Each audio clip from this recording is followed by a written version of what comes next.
How Good are you? afternoon. I am so good it hurts. How about you? How are you? Good. This is an exciting time. Touring is happening again after Here we 2 are. years. And more importantly, the album's out today.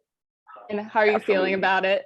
Happy release day. Wow, we are ecstatic. It has been such a long time coming. At one point I didn't even know if this record would come out. So one, to be on tour, two, for the record to be out, both at the same time, it is an incredible feeling. We're out here with our best friends and Set It Off, Stan Atlantic, and No Love for the Middle Child. The tour has been really, really great. The shows have been huge, and it feels really good to be back out here.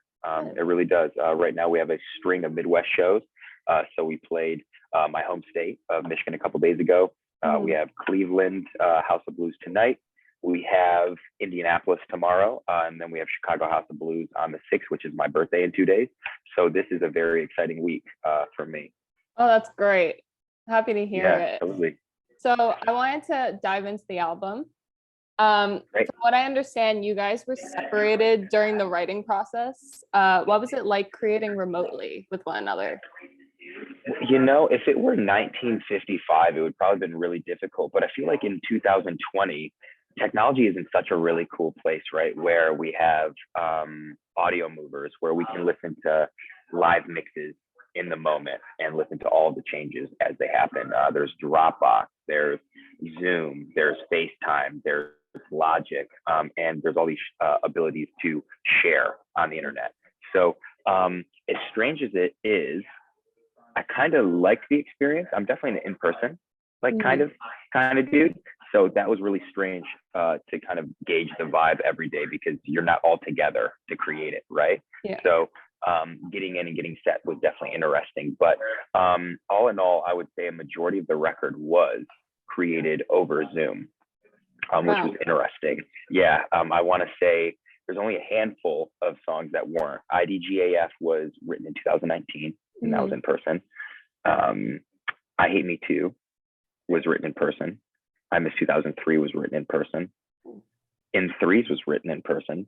So there's probably about like 4 or 5 songs total on the entire record that were like written in person. And I feel like there's definitely an energy to those. So yeah, it was a wild experience. I know something that felt like it was never ending too, right? 100%. That's why I feel like it's such a joy to have touring back after you guys went through that. It kind of just feels like rewarding.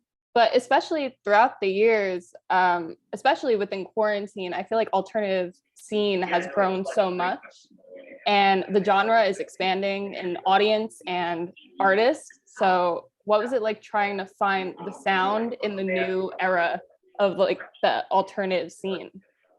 Well, yeah, well said. The scene is the biggest and the coolest that it has been since I feel like since I was a teenager. Obviously, growing up in the early 2000s, the late 90s and early 2000s, listening to bands like Nirvana and Linkin Park, and then eventually into like Good Charlotte and Simple Plan and Blink 182, into like drive-through era bands, and then into tooth and nail bands like Under Oath. The scene has definitely evolved, but what we're seeing right now is a really unique, cool moment where guitars are at the forefront of all genres.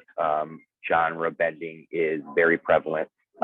Artists like, Travis Barker is touching so many cool artists. The bridging of the gap between, emo punk rock and hip hop is at like, the forefront of our scene. I think that the amount of collaboration and partnership is really inspiring. Obviously, with artists like Youngblood and Machine Gun Kelly and Halsey, Ian Dior, just the entire new wave of rock and hip hop is probably the coolest thing to be happening. So was definitely very inspired going into this record when we started writing it in 2019. Our first song on the record, IDGAF, was actually inspired by I Think I'm Okay by Machine Gun Kelly, Youngblood, and Travis Barker. We love the energy. It makes us feel youthful. And we definitely took a lot of our influences from the early millennium and dumped them into this. So it definitely, I feel it's nostalgic for sure, but it's also extremely authentic. And we're definitely doing something that I think services our hearts, the hearts of our previous fans. But I think we also have an ability with this new record to touch a lot of really new fans in a really cool, big way. So I know it's been out for a while now, but going off that subject, I heard you say in an interview that I Miss 2003 was almost like you passing down a torch. down to the next generation of the rock scene. And I think you guys really captured that, not lyrically only, but visually in the music video as well. It all Thank felt you. and looked the way to celebrate this genre, and the bands have inspired you guys. So how rewarding and nostalgic was it for you to have a record like this, like on the album? Well, let's talk about I Miss 2003, because that was actually the last song that we had written. And the week leading up to the studio, Patty had flown into America, and it was my first time seeing him in 19 months, 18 months, and picked him up from the airport. And we go to my apartment in Indianapolis, and we're just going ripping down memory lane. I mean, I'm taking out old notebooks, I'm taking out old lyric books and journals, and we're writing and we're recording, and we're getting ready to go out to LA. And we're having a handful of our friends over, and we're just like sharing memories of our childhood and what it was like growing up in middle school and high school. And we drove to my hometown, you know, a Coldwater, before we flew out, and we visited my mom, because Patty hadn't seen my mom in two and a half years. So yeah, we just drove around my hometown, and we just listened to pretty much everything from the early millennium. And it was kind of subconscious, but Patty like had this idea where he was like, how cool would it be if we did exactly what we just spent the last week doing, you know, is like, we just paid homage to the entire reason why we're going out to LA to record this record in the first place. And let's like write a love letter to the scene. And so we just started chipping away, and we just filled an entire Google Doc full of bands and artists. And it was really prevalent that, because I think at first the song was going to be I Miss 2004. And I think that I told Patty, I said 2003 had all the records, you know? And so we ended up going through the list of records from 2003, and there was like probably 25 to 50 really big standout songs and records in that moment that just absolutely changed what it looked like. And a lot of people were like, oh, well, 2004 was a much greater year, but to be honest, there would be no 2003 if there was no 2004. Like, there's just no way. So yeah, so we just started chipping away. Lyrically, it's decorated with a handful of our absolute favorite bands. I think there's 14 unique references that we know, which is really funny because there's a lot of people coming forward with more unique references that maybe was subconscious that we dropped in there and we didn't even know it. But it's also sonically, right? I mean, bands like The Used, bands like Alkaline Trio, bands like My Chemical Romance, bands like Senses Fail, bands like Underoath. There were so many bands that were like coming up and coming out that really inspired us and really allowed us to just be who we are, you know. I felt like, and when it came to the music video, that was something that was super last minute. So like I said, we wrote I Miss 2003 2 days before we left the studio to fly to the UK for Slam Dunk. And when we landed, we actually had a completely different guitar part written, intro, and it was actually the intro of From First to Last, Emily. But we could not get a hold of Sonny Moore. You know, we could not get a hold of Skrillex. Believe it or not, Skrillex, you're a tough fucking dude. I'm so sorry. You're a tough dude to get a hold of. We reached out to Epitaph. Their entire team was stoked on the song. They loved it. They're like, oh yeah, let's do it. But we just could not get clearance on the publishing side. So when we shot the music video, I was actually playing a completely different guitar part. So if you pay attention to my hands, you will see like my fingers moving in ways you're like, maybe that's not off. So there's a nice little Easter egg for anybody that's watching. But yeah, so when it came to the music video, me and the guys, we always wanted to do something in a skate park. And we're just thinking about like, okay, well, like what video games were we playing? Like what were we doing in 2003? It's like Tony Hawk Pro Skater, obviously like on N64 was huge when we were a little younger, but then when it was coming out like on PS2, it was just like skateboarding culture has always been a really big part of our lives. So yeah, when it came to it, we wanted to do it outside, but we couldn't get a city permit in Brighton for short notice. So we ended up renting out a local nonprofit that was right up the street from one of our flats. And it was incredible. We hired like, I think 5 to 6 local skaters from all age ranges and backgrounds. And they were all just so cool in their own ways. We put out a PSA 18 hours before, and we had like 100 fans show up. Literally, I was gonna ask. I had no idea if those were extras or fans, and I was like, this would be way cooler if it's fans. And I love the idea of that. I love that. So it was so funny because when we were talking about it, not to mention, like, think about like what fans have to go through within 12 to 18 hours to get a negative COVID test, to be masked up, to be on site, and to be ready to rock. Like, like I remember Patty was hesitant. He's like, "Can we pull this off?" And I was like, "Dude, let's just do it. Let's just see what happens." Like 5 kids is better than no kids, right? Mhm. So yeah, everyone pulled up. We had the time of our lives. It felt like I was 12 and 13. I think Allie spent the entire day skateboarding. He was sweating profusely the whole time. I just remember the makeup artist just having to constantly pat him down in between scenes because he was just skating the whole day. But that's fun. That's how you make the most it was out of so it. fun. Yeah. So, and then when it came to the cover art, that's actually something I created in my bedroom. Like I said, before we had went out to LA, I don't know about you, but when I was in school, I used to decorate the front of my planners, my notebooks, and we would like write with Sharpies and stickers and duct tape.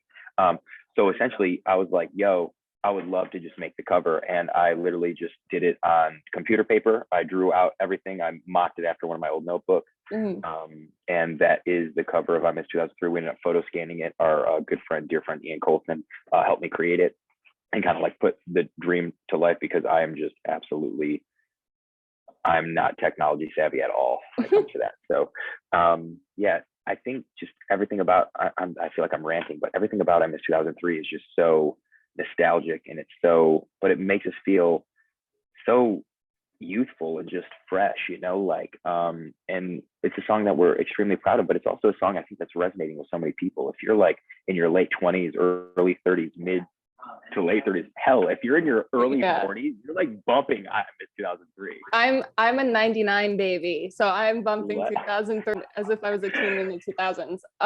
It's funny how many people are coming forward and saying like, yo, I wasn't even born in I Miss 2003, but I miss it so much. Like I miss being in the womb. I miss the music, and I think that's what's great about this album. It brings back a little bit, but also you have just this new sound also, but it's fun. And I was gonna say, so I read that you wrote "I Love You, How Are You," and I just wanted to know, in your head, how'd you what was the idea for the lyrics? What was going on that specifically you wanted to come up with this song?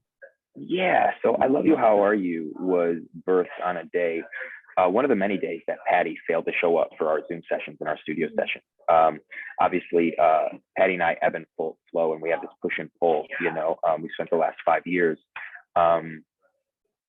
next to each other's sides. I mean, attached to the hip. Like touring is such an intimate thing. Performing on stage is such an intimate thing, and we really cultivated such a meaningful relationship. From me when I used to work with the band, from like selling their T-shirts and tuning their guitars to now being on the stage. Playing the guitars and now writing the songs. So yeah, when we got home from COVID, it was a really dark time, and we both were kind of roller coastering. It's like obviously like Patty and I were very much so like the light bulbs on the top of each other's ceilings, if that makes sense.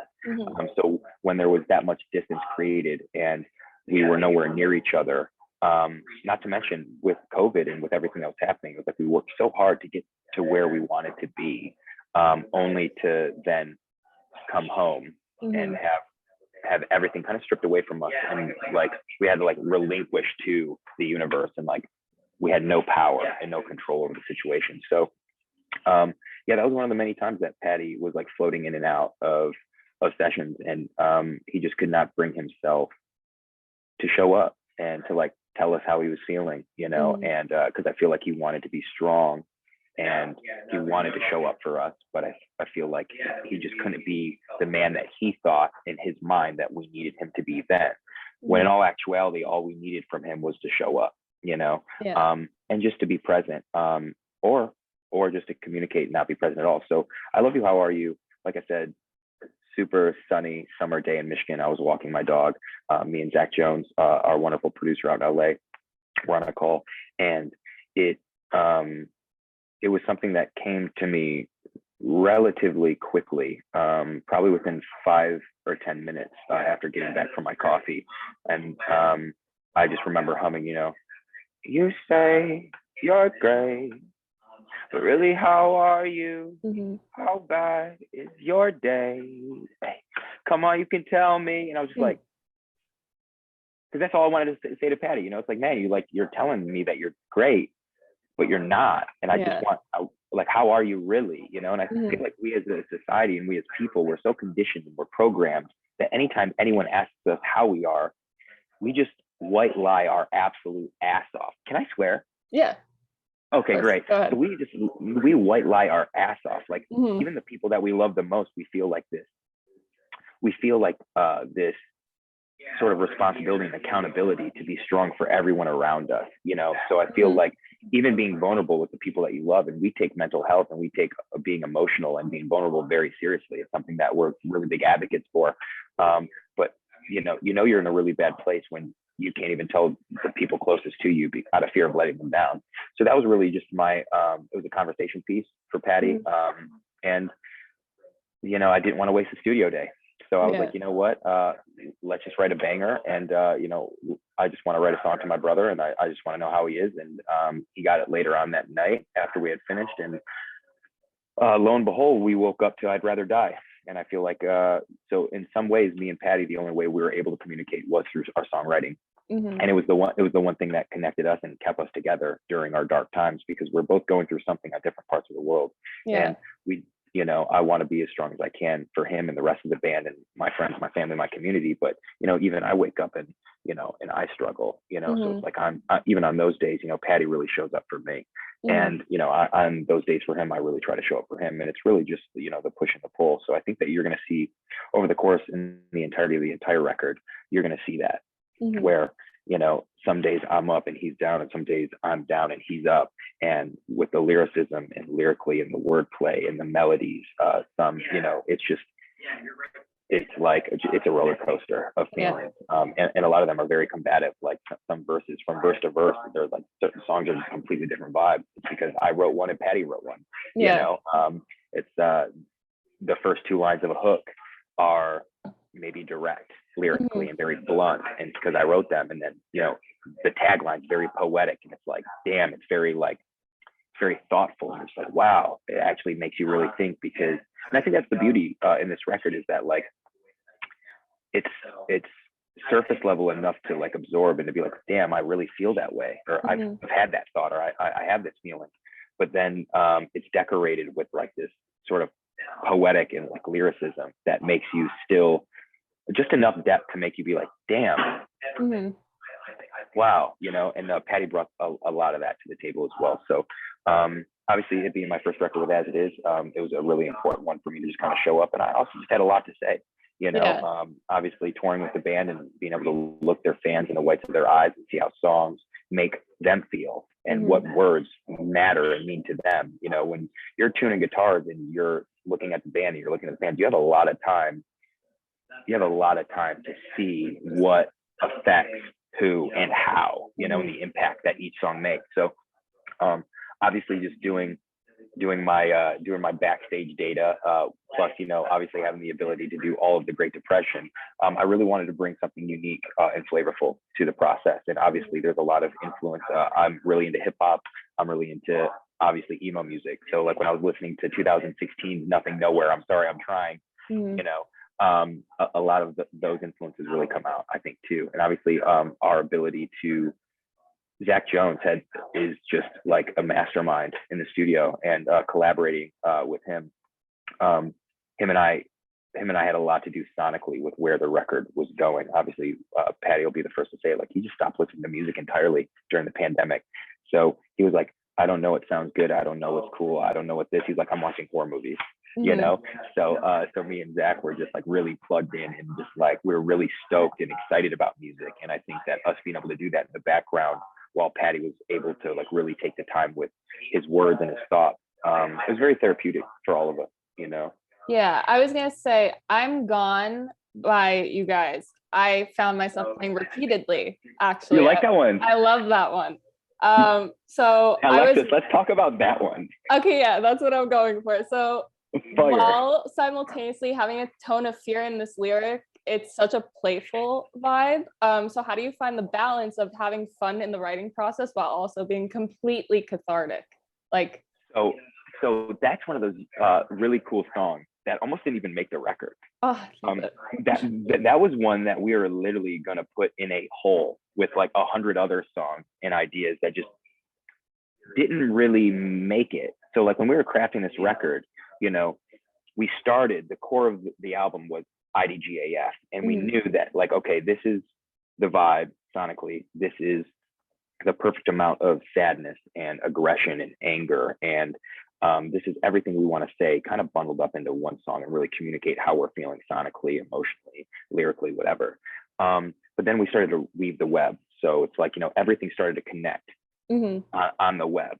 But when it came to I'm Gone, which the title was originally I Don't Want to Wake Up, and it was just stuck out like a sore thumb. It was the longest title, and I was like, there's no way that, because this is going to end up, people are going to just go straight to the song and really like only hone in on the song. So we ended up changing it last minute, like the last week that I'm Gone. But yeah, it was one of those unique ones that we wrote with John Lundeen in the studio. Me and Patty visited him in 2019. It was one of those 12 sessions, and it was one of the 3.5 songs that made it out of those LA sessions that actually ended up making the record. And it was one of those things where it was effortless, in the sense that John Lundeen's process is like, you know, he comes in, and I've learned so much from him as a songwriter. Obviously, he's an incredible friend. He's an incredible artist and musician, but as a songwriter, I really value that. Like, when you get in the room with him, he's like, so how are we feeling today? Like, what are you guys going through? What have you guys been going through? Like, what's happened since the last time I saw you, last time we toured together? Like, how are you guys, you know? And so it was very easy to get on the page, to locate exactly what we were thinking and what we're feeling. And when it came to that hook, it's like we had like that barbershop quintet, like the gone. And that was just a product of us not having the hook yet and wanting to walk to the coffee shop, and we're all like singing it, like we're like, and then everyone was just like walking down the street, you know, just like snapping their fingers. We get our coffee, we come back, 35 minutes later we have the hook. But it was just one of those songs where the verse play, and like obviously like we started experimenting kind of like with that rhythm and flow, like with hip hop, and like with, it's kind of like, it's like rapish, you know, like with the flow and the way that we were spitting it. So it was just one that we couldn't let go. And ultimately, like, we're sitting here and we're like, man, it was so important that we like were able to collaborate and connect with certain friends and certain artists on this record, which we did a pretty good job giving schedules and everything else. There was a handful of features or a handful of collaborations that did not happen just due to scheduling.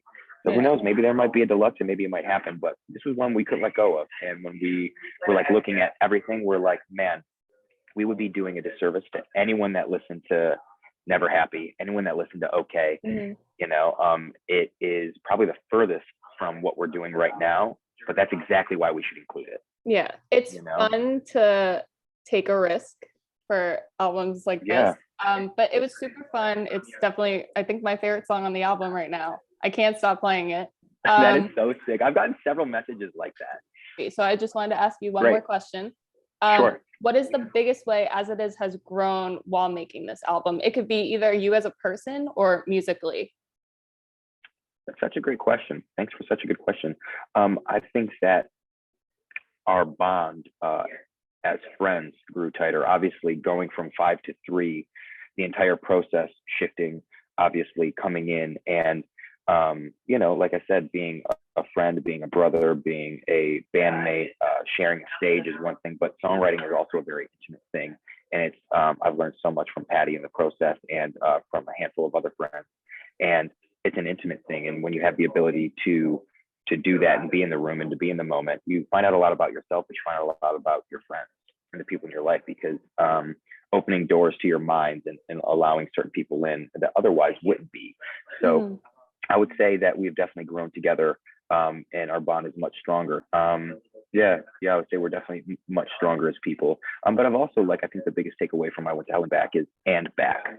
I think that is we put our money where our mouth is on this record. We let everybody know where we're at, because we're not very social on the internet. I'm very social in person. I feel like I have 100,000 in-person followers, but I don't, you know. Yeah, I would say that in back, you know, this album is definitely laced with faith, and there's a light at the end of the tunnel. So anybody that's struggling with that, you know, I think that there's comfort to be found in this record, no matter as dark and as moody as it is. I hope to see you guys live soon. Congratulations on the drop, and hope to speak to you guys as well soon. But enjoy the rest of your tour, and hopefully I'll see you guys in New York. Alexis, thank you so much. We will see you in the city when we get there. Yes. All right. Nice meeting you. All love. Bye. Likewise.